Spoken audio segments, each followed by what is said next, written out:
Bonjour les amis, bonjour frères et sœurs en Christ. J'espère que vous allez bien aujourd'hui en ce mercredi 17 juin. C'est une joie pour moi, évidemment, comme tous les jours, de vous retrouver pour notre méditation quotidienne. On doit être à la 90e, je pense, en dehors des cultes. Voilà, où j'ai envie de partager aussi la parole du Seigneur avec vous et puis aussi voilà, de, de nous aider aussi, moi en tout premier, à grandir dans la foi.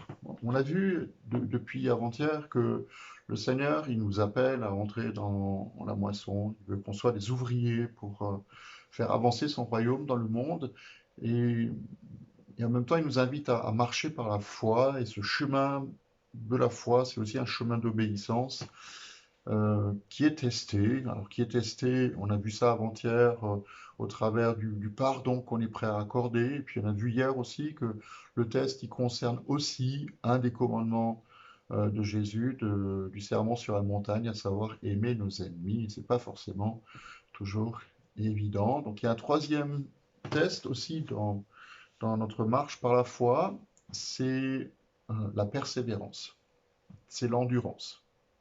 Il y a un texte dans l'Apocalypse que certains d'entre vous connaissent peut-être, dans le chapitre 2, versets 4 à 5, où Jésus reproche quelque chose à son Église quand il lui dit, ce que j'ai contre toi, c'est que tu as abandonné ton premier amour.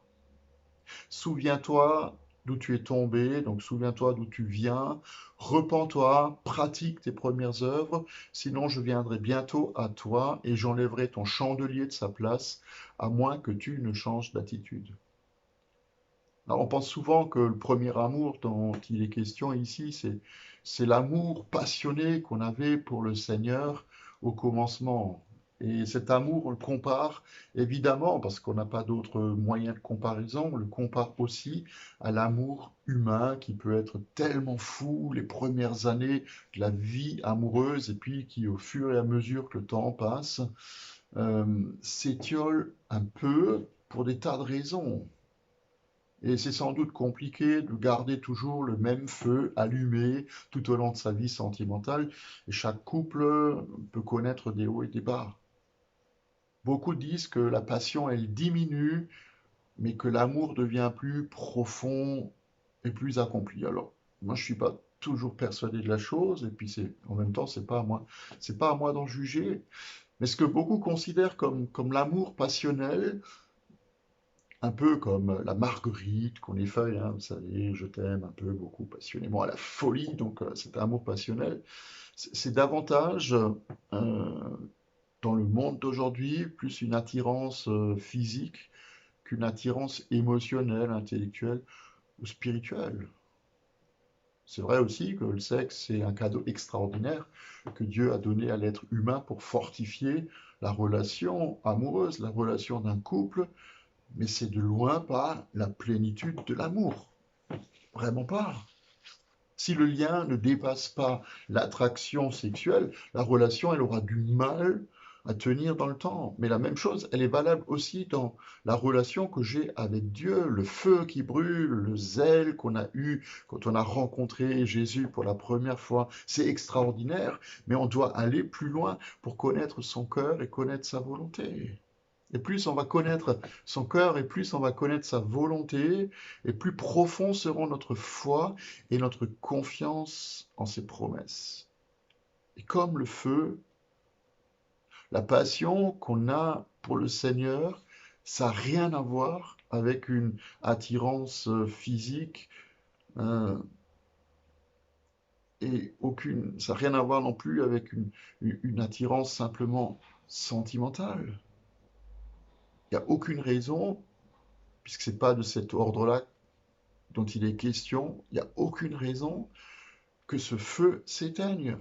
Il n'y a aucune excuse, ni l'âge, ni le travail, ni les enfants spirituels ne sont une excuse pour voir la passion qu'on a pour Jésus diminuer. Il y a un chant qui dit allume en moi le feu de la passion, allume en moi ce feu. Ben, ce feu, il peut continuer à brûler jusqu'à la fin de notre vie et il ne va pas s'éteindre. Si on entretient le feu dans notre vie, dans notre esprit, dans notre cœur, ce feu, il ne va pas s'éteindre et plus on va apprendre à connaître le Seigneur, et plus cette passion, elle va grandir. Je le sais parce que je le vis.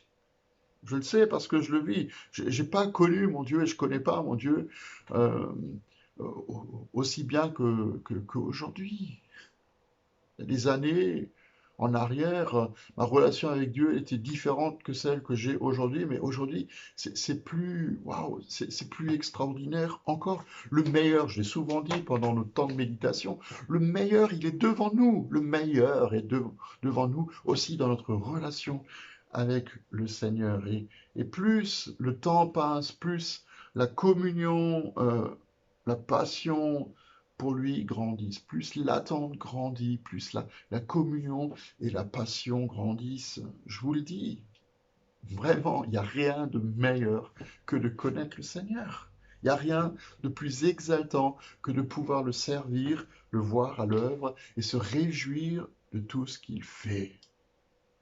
Il y a une expression dans l'histoire de l'Église que les saints des siècles passés, les saints S-A-I-N-T-S,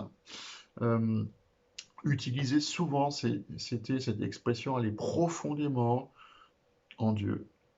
Et il y a même eu des mouvements mystiques qui cherchaient à entrer dans cette intériorité plus grande pour atteindre le cœur de Dieu. Et ils se reconnaissaient à leur relation très particulière qu'ils avaient avec le Seigneur parce qu'ils semblaient vivre sur une autre planète. Et aujourd'hui encore, il y a des gens comme ça, tu as l'impression, quand tu les rencontres, qu'ils vivent dans un autre monde, mais c'est juste parce qu'ils sont remplis de cette présence de Dieu. Mais l'erreur qu'ils font, parce que je crois qu'il y en a une, c'est de croire qu'on va grandir dans la communion avec Dieu, que plus on va grandir dans la communion avec Dieu, et plus profondément on va aller dans la connaissance de son cœur, et moins on laissera de place aux émotions. Comprenez ce que je vous dis? Plus la connaissance grandit, plus on entre profondément dans la communion avec Dieu, et moins on laisse de place aux émotions. Et je crois que c'est faux. Pour moi, c'est une énorme erreur de croire que l'amour doit toujours aller au-delà des sentiments, parce que l'amour sans émotion, c'est plus vraiment de l'amour. Il manque quelque chose. Et puis Dieu nous a créés avec des émotions, il nous a créés avec des sentiments et il travaille avec nous. Comment est-ce que moi je pourrais dire à Astrid, mon épouse, mon amour, je ressens plus rien pour toi, mais je t'aime quand même. C'est un truc qui va pas. Alors c'est vrai aussi, il faut bien le reconnaître, qu'il y en a certains qui font ce que moi j'appellerais de l'exhibitionnisme spirituel. Ils vont montrer combien ils sont remplis de Dieu en exhibant leurs manifestations émotionnelles ou physiques, comme preuve, en tout cas a priori, comme preuve de leur communion avec Dieu. Mais ça, c'est peut-être juste l'âme, c'est peut-être juste l'immaturité qui les pousse à ça, et c'est pas grave. Ne jugeons pas, frères et sœurs, et ne jetons pas le bébé avec l'eau du bain.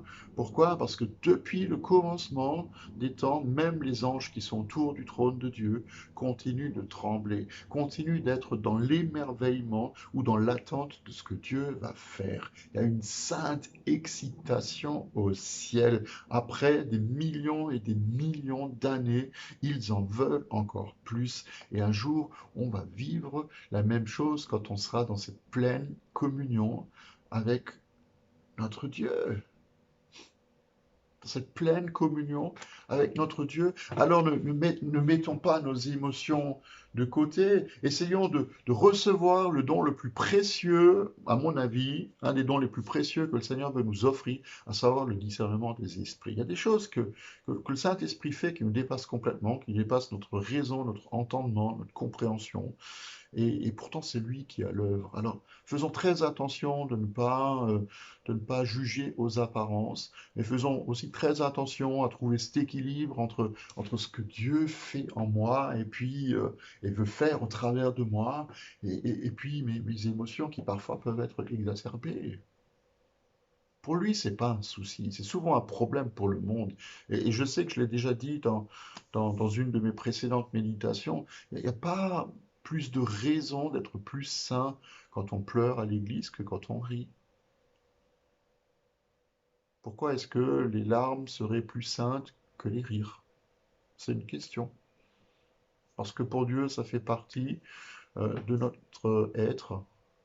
avec lequel il nous a donné ses émotions, dans lequel il nous a donné ses émotions, pour qu'on puisse aussi les exprimer dans sa présence. Alors il faut qu'on continue de persévérer, de grandir, de garder ce feu allumé, le feu, la passion doit continuer à brûler en nous. Je vous donne rendez-vous demain pour la suite de notre méditation. Je me réjouis de vous retrouver. Je vous souhaite à tous une bonne fin de journée. Soyez bénis. Rendez-vous demain, vendredi matin à 8h30 jusqu'à 9h30. Il y a de nouveau un temps d'intercession sur Zoom pour ceux qui veulent se joindre à ce petit groupe qui prie. Donc vendredi matin 8h30, 9h30 sur Zoom. Voilà les infos comme d'habitude sur la page Facebook. Et puis en tout cas, je vous donne moi rendez-vous demain pour la suite de notre partage.